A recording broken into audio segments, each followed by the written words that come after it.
जैसे ही माँ अपनी बेटी की बाहों में मुरझाने लगी, बेटी ने संकल्प लिया कि वह फिर कभी ऐसी नहीं बनेगी जिसे मनचाहे तरीके से मारा जा सके। लड़की धीरे धीरे उठी और उसकी निगाहें सामने खड़ी चालाक महिला पर टिकी रहीं। उसी क्षण उसके हाथ में पकड़ी आग की सलाख उसके क्रोध का उत्तर देने लगी। एक आदेश पर वह हवा में घूमी और उसकी आत्मा शरीर से अलग हो गई। लंबे समय से सील पड़ी जुड़वां तलवारें फिर प्रकट हुईं। उन तलवारों ने पास की हर तलवार को खींच लिया, जिससे एक विशाल श्रृंखला बन गई और लड़की को अपार आध्यात्मिक शक्ति से भर दिया। चालाक महिला अब अपनी कीमत चुकाएगी। लड़की जुड़वां तलवारों से जुड़ी संप्रदाय की गुरु थी। अपने पूर्व प्रेमी के साथ स्नेह बांटने के लिए उसे धोखा मिला। उस आदमी ने उसके भीतर 9 छल्लेदार सुनहरा दाना रोकर उसे मार गिराया। सभी सबूत मिटाने के लिए उसने उसके चेहरे पर तलवार चलाई और उसे रहस्यमयी दर्पण से बाहर फेंक दिया। उसकी महत्वाकांक्षा दिव्य तलवारें पाना और संप्रदाय का एकमात्र नेता बनना था। उसे नहीं पता था कि सील पड़ी तलवारें क्षेत्र के बाहर बर्फ के तहखाने में छिपी थीं, जो गुरु के रक्त की एक बूंद का इंतजार कर रही थीं। वे जमीन से फटकर निकलीं, आग की सलाख में बदल गईं और उसके सामने प्रकट हुईं। कोई नहीं जानता था कि वह कितने समय बेहोश रही, जब तक संप्रदाय के एक महिला ने उसे नहीं पाया और अपनी बेटी की तरह पाला। 3 साल तक लड़की बिना स्मृति के निम्न स्तरीय शिष्या रही। एक दिन संप्रदाय की चालाक महिला ने माँ पर चोरी का झूठा आरोप लगाकर बेरहमी से पिटाई का आदेश दिया। लड़की ने विरोध किया, पर चालाक महिला ने अपने पद का सहारा लेते हुए उनको अपमानित किया। उसने माँ को निर्वस्त्र कर तलाशी लेने का आदेश दिया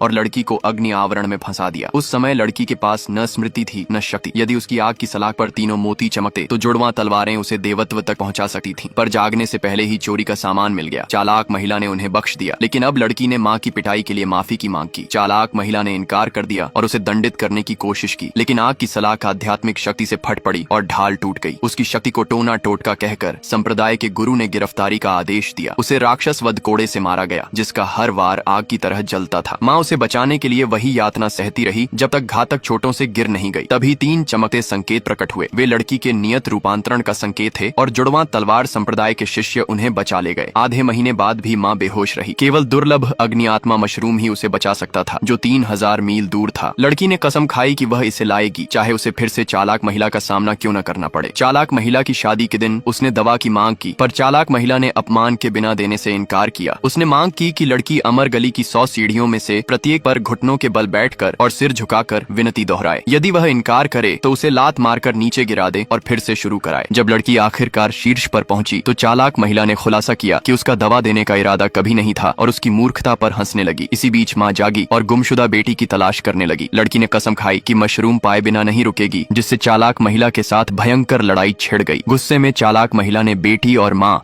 दोनों को मारने की कोशिश की, यहाँ तक कि उन पर अपनी योजनाएं बर्बाद करने का आरोप भी लगाया। उसने घोषणा किया कि नैतिकता मूर्खों के लिए एक भ्रम है और मृत्यु ही लड़की का भाग्य है।